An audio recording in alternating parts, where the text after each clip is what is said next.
Sa isang televised statement, inako ng Houthi military spokesperson ang pag-atake.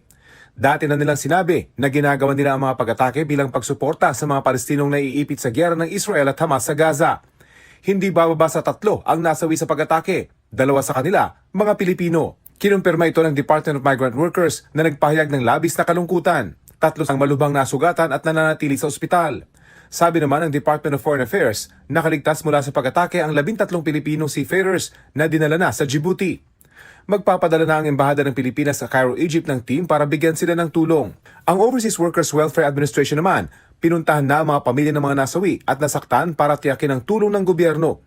Para doon sa mga sumakabilang buhay na OFW, for assistance na around 220,000 na kagad ito for them, and yung kanilang anak may tutulong sa educational support from now until they graduate.